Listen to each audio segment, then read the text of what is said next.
రేపు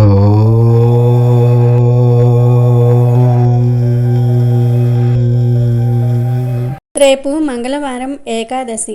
ఏకాదశి రోజు మీకు ఏ సమయంలో అయినా ఆవు కనిపిస్తే ఇది పెట్టండి చాలు, మీ దశ దిశ మారిపోతుంది. ఏకాదశి రోజు ఆవుకి ఇది తినిపించటం వల్ల మీకు తరతరాలకు తరగని ఆస్తి వస్తుంది, మీ సంపాదన పెరుగుతుంది. ఏకాదశి విష్ణుమూర్తికి ప్రీతికరమైన తిథి. ఈ ఏకాదశి రోజు విష్ణువును భక్తి శ్రద్ధలతో ఆరాధించి ఆవుకు ఇది తినిపిస్తే లక్ష్మీనారాయణుల అనుగ్రహం కలుగుతుంది. ఏకాదశి తిథి అనేది చాలా పవిత్రమైన తిథి. ఒక్కో ఏకాదశికి ఒక్కో ప్రత్యేకతను చోటు చేసుకుని ఉంటుంది. అందులో చైత్రమాసంలో శుక్లపక్షంలో వచ్చే ఏకాదశికి కామద ఏకాదశి అని పేరు. దీనినే దమన ఏకాదశి అని కూడా పిలుస్తూ ఉంటారు. ఈ ఏకాదశి ఎంతో పవిత్రమైనది. ఇది పాపాలను హరిస్తుంది. ఈ ఏకాదశి ఆచరించటం వలన సకల దుఃఖాలు నశించి సుఖ సంతోషాలు కలుగుతాయి అని పురాణాలు చెప్తూ ఉన్నాయి. సంతానం లేని వారికి మంచి సంతానం కలగడానికి కూడా కామద ఏకాదశి వ్రతాన్ని ఆచరిస్తూ ఉంటారు అని మన పెద్దలు చెప్తూ ఉన్నారు. స్త్రీలు తమ సౌభాగ్యాన్ని సమస్త సంపదగా భావిస్తూ ఉంటారు.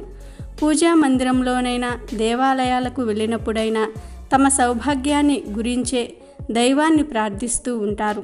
తమ సౌభాగ్యాన్ని చల్లగా చూడమని సకల దేవతలను పూజిస్తూ ఉంటారు. అందుకు అవసరమైన నోములు, వ్రతాలు జరుపుతూ ఉంటారు. అలాంటి విశిష్టమైన వ్రతాలలో ఒకటిగా కామద ఏకాదశి వ్రతం చెప్పబడుతుంది. ఈ ఏకాదశి రోజున ముత్తైదువులు శ్రీలక్ష్మీ నారాయణులను ఆరాధించాలని శాస్త్రం చెప్తోంది. మరి ఈ ఏకాదశి రోజున ఆవుకి ఏం పెట్టాలో ఇప్పుడు మనం ఈ వీడియోలో వివరంగా తెలుసుకుందాం. ఏకాదశి తిథి చాలా పవిత్రమైనది, శక్తివంతమైనది. మనం తెలిసి తెలియక చేసిన పాపాల నుండి విముక్తి కలిగించే ఈ ఏకాదశి తిథి నాడు లక్ష్మీ నారాయణులను పూజించాలి, ఉపవాసం ఉండాలి. ఈ రోజంతా దైవనామ స్మరణ చేయాలి. ముఖ్యంగా ఈరోజు ఆవు కనిపిస్తే ఒక పని చేయండి, మీకు సకల దేవతల అనుగ్రహం కలుగుతుంది. మన సనాతన ధర్మంలో గోవుకు ప్రత్యేకమైన స్థానం ఉంది. గోవు ఎక్కడ ఉంటే గోవిందుడు అక్కడ ఉంటాడు. గోపాలుడైన ఆ శ్రీకృష్ణ పరమాత్ముడికి గోవులంటే అత్యంత ప్రీతి. శ్రీ మహావిష్ణువుకు అందుకు మునిపే గోవిందనామము ఉన్నది. సంస్కృతంలో గో అంటే భూమి అని కూడా అర్థం ఉంది. పూర్వం శ్రీహరి యజ్ఞవరాహమూర్తి అవతారంలో రసాతలంలో నీట మునిగిన భూమిని తన కోరలపై పెట్టుకుని రక్షించాడు. అలా ఆ అవతారంలో కూడా గోవిందుడు అయ్యాడు. గోవు పవిత్రతకు మరియు శుభానికి చిహ్నం. గోవు యొక్క పాలు, మూత్రము మరియు పేడ ఎంతో పవిత్రమైనవి. ఆవును దర్శించి రోజులోని పనులు ప్రారంభించడం ఎంతో శుభశకునంగా భావించబడింది. ప్రాచీన పవిత్ర భారతీయ సంస్కృతి సంపదలకు ప్రతీక గోమాత. భారతీయులకు అనాది నుంచి ఆరాధ్య దేవత. మానవ జాతికి ఆవు కన్నా మిన్నగా ఉపకారం చేసే జంతువు మరియొకటి లేదు. గోవు పాదాలలో పితృదేవతలు, గొలుసులలో తులసీ దళములు, కాళ్ళల్లో సమస్త పర్వతాలు, మారుతి తదితరులు ఉన్నారు. గోమాత నోరు లోకేశ్వరం, నాలుక 4 వేదాలు అని పురాణాల్లో వర్ణించటం జరిగింది. గోమాత మధ్యలో గంధర్వులు, దంతాలలో గణపతి, ముక్కు రంధ్రాలలో శివుడు, ముఖంలో జ్యేష్ఠాదేవి, కళ్ళల్లో సూర్యచంద్రులు, చెవులలో శంకుచక్రాలు, కొమ్ములలో యమ ఇంద్రులు ఉన్నారు. అలాగే కంఠంలో విష్ణువు, భుజాన సరస్వతి, రొమ్మున నవగ్రహాలు, మూపురంలో బ్రహ్మదేవుడు, గంగడోలిన కాశీ ప్రయాగ నదులు ఉంటాయి. ఈ విధంగా గోవు ప్రతి అవయవంలో సకల దేవతలు కొలువై ఉంటారు అని అథర్వణ వేదం చెప్తున్నది. గోమాతను పురాణంలో సకల దేవతా స్వరూపంగా వర్ణించటం జరిగింది. ఆవు విశ్వమాత. ఆవును ఆరాధిస్తే సమస్త దేవతలను ఆరాధించినట్లేనని మన పురాణాలు చెప్తూ ఉన్నాయి. గోవును గోమాత అని పిలుస్తూ ఉంటారు. కారణం గోవు ప్రతి అణువులోనూ ఒక్కో దేవత ఉంటారు. అలాంటి ఆవు ఏకాదశి రోజు కనిపిస్తే ఏం చేయాలో ఇప్పుడు మనం ఈ వీడియోలో వివరంగా తెలుసుకుందాము. ఏకాదశి రోజు గోమాత కనిపిస్తే ఆ గోమాతకు నానబెట్టిన శనగలను తినిపిస్తే ఆధ్యాత్మిక చింతన లభిస్తుంది. మార్గంలో నడవవచ్చు, దైవ చింతన పెరుగుతుంది. వివాహం కాని వారు ఈరోజు గోమాతకు టమాటాలను పెట్టాలి. మీకు ఎవరైనా శత్రువులు ఉంటే ఈరోజు గోమాతకు దోసకాయలను పెట్టాల్సి ఉంటుంది. దీంతో శత్రు నివారణ జరుగుతుంది. ఈ ముక్కోటి ఏకాదశి రోజు గోమాతలకు బెండకాయలను తినిపిస్తే మనోధైర్యం పెరుగుతుంది. ఏ పని చేయడానికైనా కావలసినంత ధైర్యం వస్తుంది. బాగా అప్పులు ఉన్నవారు ముక్కోటి ఏకాదశి రోజు నానబెట్టిన కందులను గోమాతకు తినిపించాలి. దీంతో రుణ విముక్తి చెందుతారు. ముక్కోటి ఏకాదశి రోజు కుటుంబంలో కలహాలు ఉన్నవారు, అస్తమానము కుటుంబంలో సభ్యులలో గొడవలు పడుతూ ఉండేవారు గోమాతలకు నానబెట్టిన పచ్చి శనగలను తినిపిస్తే ఫలితం ఉంటుంది. పిల్లలు విద్యారంగంలో ఎదగాలంటే వారి తల్లిదండ్రులు ఈ ముక్కోటి ఏకాదశి రోజు గోమాతలకు నానబెట్టిన పొట్టు పెసరపప్పును తినాల్సి ఉంటుంది. ముక్కోటి ఏకాదశి రోజు గోమాతకు నానబెట్టిన ఛాయ పెసరపప్పు పెడితే ఇంద్రియ నిగ్రహం కలుగుతుంది. ఈరోజు గోమాతకు బీట్రూట్, పాలకూర తినిపించిన ధనవంతులు అవుతారు. ఐశ్వర్య ప్రాప్తి కలుగుతుంది. గోమాతకు నానబెట్టిన మినుములు పెడితే ఆత్మవిశ్వాసం లభిస్తుంది. ఉద్యోగం రాకుండా ఉన్నవారు, దానికోసం విశ్వ ప్రయత్నం చేస్తున్నవారు ముక్కోటి ఏకాదశి రోజు గోమాతకు గోధుమ పిండి, బెల్లం కలిపి పెట్టాలి. ధనం బాగా సంపాదించాలనుకునేవారు గోమాతకు మినపపిండి, బెల్లం కలిపి పెట్టాలి. మానసిక ప్రశాంతత కావాలనుకునేవారు ఈ ముక్కోటి ఏకాదశి రోజు గోమాతకు దొండకాయలు పెట్టాలి. గోమాతకు అరటి పండ్లు తినిపిస్తే ఉన్నత పదవి పొందుతారు. సంతానం కోసం వేచి చూస్తున్న వారు ఈరోజు గోమాతకు వంకాయలను తినిపిస్తే ఫలితం ఉంటుంది. వ్యాపారంలో అభివృద్ధిని కోరుకునేవారు గోమాతకు క్యారెట్లను పెట్టాలి. నరఘోష ఉన్నవారు గోమాతకు బంగాళాదుంపలను తినిపించాలి. గోమాతకు నానబెట్టిన కందులు పెడితే కోపం తగ్గుతుంది. తోటకూర, బెల్లం కలిపి గోమాతకు పెట్టిన మానసిక ప్రశాంతతను పొందవచ్చు. గోమాతకు నానబెట్టిన గోధుమలు పెడితే కీర్తి, పట్టుదల లభిస్తాయి. నానబెట్టిన బొబ్బర్లను గోమాతకు పెడితే ధన అభివృద్ధి జరుగుతుంది. ముక్కోటి ఏకాదశి రోజు గోమాత కనిపిస్తే ఆ గోమాతకు నానబెట్టిన ఉలవలు పెడితే వృత్తిలో నిలకడ లభిస్తుంది. ఇలా భిన్న రకాల ఆహారాలను గోమాతకు తినిపించడం వల్ల భిన్నమైన ఫలితాలను పొందవచ్చు.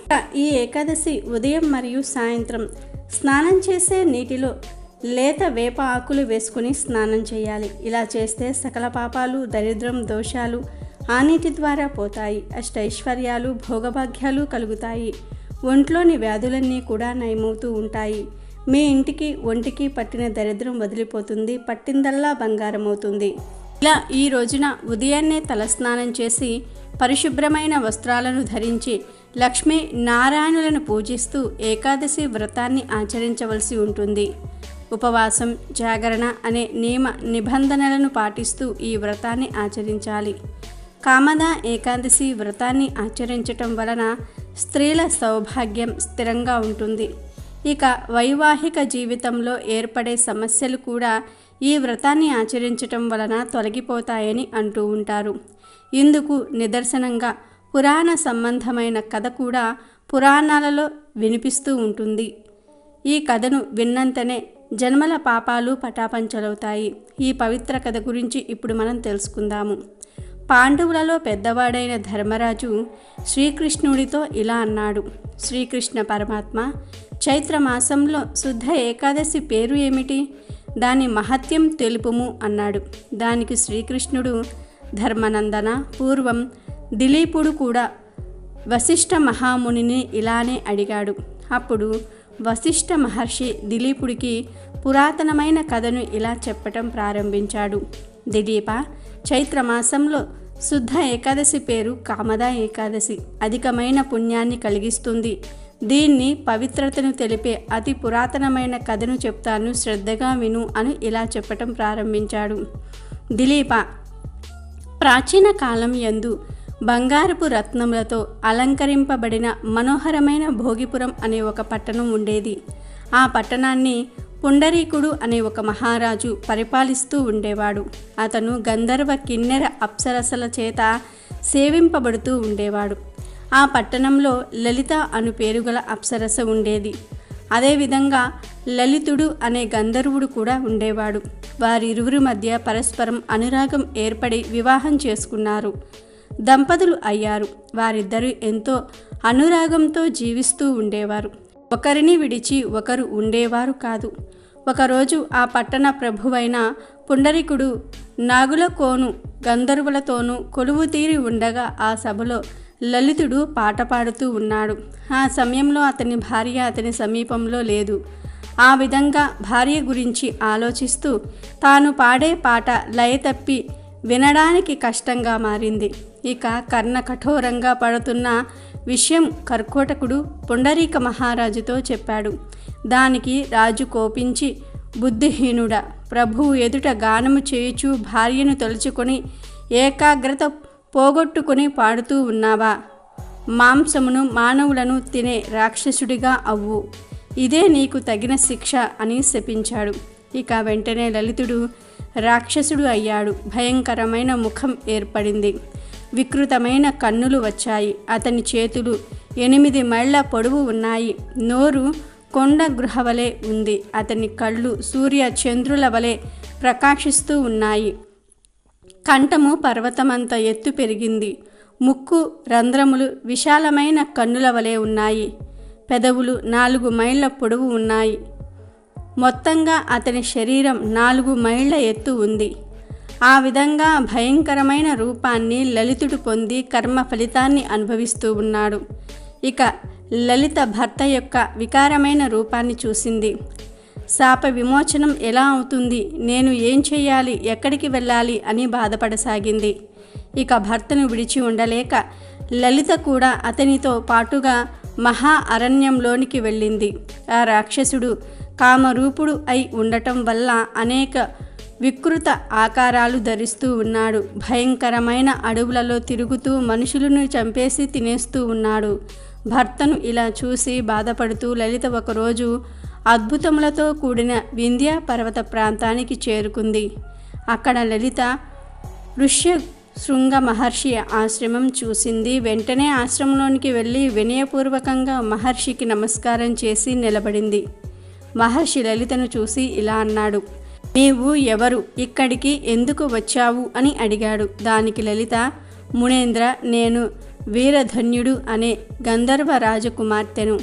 మా తల్లిదండ్రులు నాకు లలిత అని పేరు పెట్టారు. నా భర్త కోసం నేను ఈ ఆశ్రమానికి వచ్చాను అని జరిగింది వివరించింది. నా భర్త శాపం కారణంగా రాక్షసుడు అయినాడు. మనుషులను తింటూ ఉన్నాడు. అది నేను చూడలేకపోతూ ఉన్నాను. నాకు సుఖం అనేది లేదు. కాబట్టి ఋషివర్య, నా భర్త యొక్క శాపం పోవడానికి ఏదైనా ఉపాయం చెప్పమని వేడుకుంది. దానికి మహర్షి, లలిత, నీ భర్త మామూలుగా మారుటకు ఒక వ్రతం ఉంది. త్వరలో చైత్రశుద్ధ ఏకాదశి రానున్నది. ఆ రోజు నీవు భక్తి శ్రద్ధలతో కామదా ఏకాదశి వ్రతాన్ని ఆచరించి ఆ పుణ్యాన్ని నీ భర్తకు ఇచ్చిన మరుక్షణం నీ భర్త మామూలుగా అవుతాడు.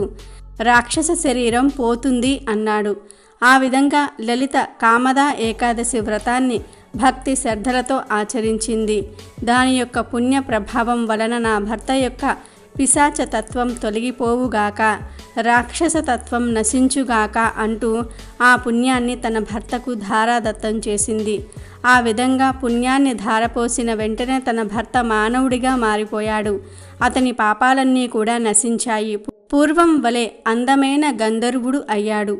ఇక వారు ఇరువురూ కూడా కలిసి సుఖంగా జీవించారని దిలీపుడికి వశిష్ఠ మహర్షి వివరించినట్లు శ్రీకృష్ణుడు ధర్మరాజుతో చెప్పాడు. మనం తెలియక చేసే పాపాలన్నీ కూడా ఈ ఒక్క ఏకాదశి రోజు మనం ఆచరించే వ్రతం, ఉపవాసం వలన పోతుంది అని పురాణాలు చెప్తూ ఉన్నాయి. అలాగే ఈ కామదా ఏకాదశి రోజు ఓం నమో నారాయణాయ నమః అనే మంత్రాన్ని ఉదయం 5 సార్లు, మధ్యాహ్నం 5 సార్లు, రాత్రి పడుకునే ముందు 5 సార్లు నియమంగా జపిస్తే అష్టైశ్వర్యాలు కలుగుతాయి. జన్మల పాపాలు పోయి కోటి జన్మల పుణ్యం కలుగుతుంది. ఈ కామదా ఏకాదశి రోజు తులసి ఆకులతో శ్రీ మహావిష్ణువును ఆరాధిస్తే పాపాలన్నీ కూడా తొలగిపోయి అఖండ ఐశ్వర్యం సిద్ధిస్తుంది. కనుక ప్రతి ఒక్కరూ కూడా ఈ కామదా ఏకాదశి రోజు ఈ చిన్న చిన్న పనులను చేసి దరిద్రాన్ని తొలగించుకొని సంతోషంగా జీవించండి.